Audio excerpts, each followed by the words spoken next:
दोस्तों नमस्कार है आप लोगों को। एक खूब सुंदर कहानी सुना रहा हूँ, सुनो आप लोग। एक राजा थे, बहुत धनवान। राजा तो धनवान होते ही हैं, बहुत धनवान थे। तो राजा के उनके बाल बच्चे नहीं थे, और राजा के बाल बच्चे नहीं थे।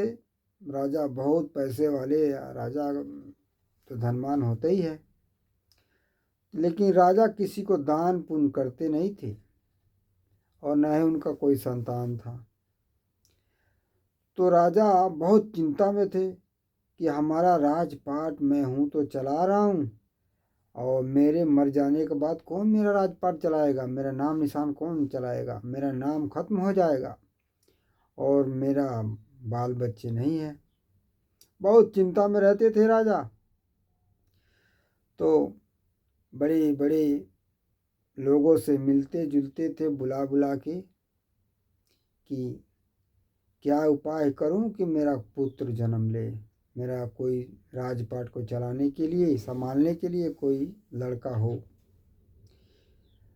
तो बड़े बड़े लोग आते थे, कोई बता नहीं पाते थे कैसे क्या होगा। एक साधु महात्मा आए और बोले कि हे राजा, आपके पुत्र होंगे, लेकिन एक उपाय करना पड़ेगा। तो बोले राजा, कौन सा उपाय है करना पड़ेगा, बताओ। तो आपका पुत्र तब होगा कि आप लोगों गरीबों को दान पुण्य करोगे, लंगर चलवाओगे, खिलाओ पिलाओ, रोज यहाँ पे अपने द्वार पे भंडारा कराओ, गरीबों को खिलाओ, जो भी मिले उसको खिलाओ, दान करो, पुण्य करो। तब जा कर के तुमको ये प्राप्ति होगी बच्चे का, और बच्चा बहुत संस्कारी बच्चा होगा। तो राजा ने बोला चलो ठीक है।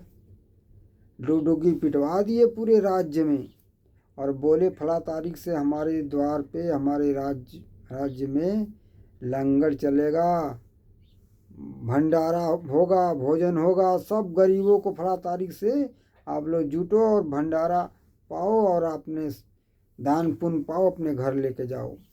राजा ने ये घोषित कर दिया पूरा प्रजा के लिए। डुगडुगी पिटवा दिया भाई लोग। तो बड़े बड़े राजा भी आते थे राजा से मिलने के लिए, और गरीब लोग आने लगे, लंगर खाने लगे, दान पुण्य करने लग, सब लोग आशीर्वाद देने लगा राजा को। बड़े दुआ देते थे गरीब आदमी, खाते पीते थे बढ़िया बढ़िया चीज़, और लेके जाते भी थे। राजा दान करने लगे तो लोग सब खुश, पूरा राज्य के लोग खुश, खाए पिए खूब खुश हो रहे हैं कि राजा साहब कैसे अचानक में ऐसा करने लगे। तो पता चला कि उनका पुत्र नहीं है, राजा का राजपाट कौन चलाएगा, इसलिए सदा बरस चला रहे हैं। तो भाई सब लोग दुआ देने लगे, खा के जाते थे तो खुश हो जाते थे, दुआ देते थे, भगवान के पास जाता था उनका बोली। भगवान ने उनके ऊपर कृपा किया, उनकी पत्नी की रानी साहब के पेट में बच्चा रुक गया। तो रानी बताई राजा साहब से ऐसा ऐसा। तो राजा साहब बहुत खुश हुए और दान पुण्य देने लगे, और खिलाने पिलाने लगे बहुत कुछ। और वो साधु बाबा जो चले गए थे, साधु बाबा को जब बच्चा पैदा हुआ तो साधु बाबा के बुला के बहुत दान पुण्य बहुत किए। पूरा राज्य के लोग खुश, बच्चा हो गया तो और पार्टी किए, सबको बुलाओ और दान पुण्य करो।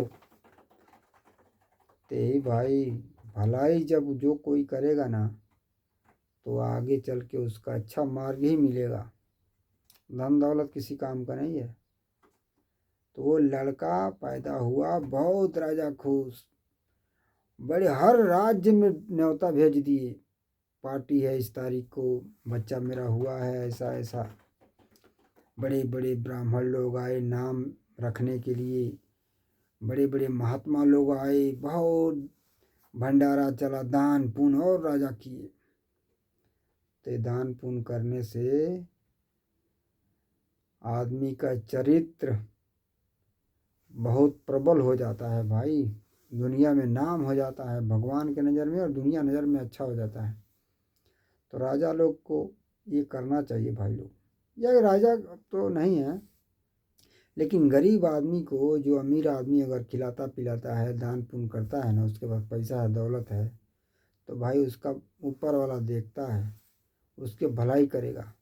तो मेरे देशवासियों, कैसा लगा आप लोगों को कमेंट में बताना। फिर इससे अच्छे कहानी लेके आएंगे, तब तक के लिए आप लोगों को प्रणाम है। दुलार प्यार दीजिए और थोड़ा सपोर्ट कीजिए।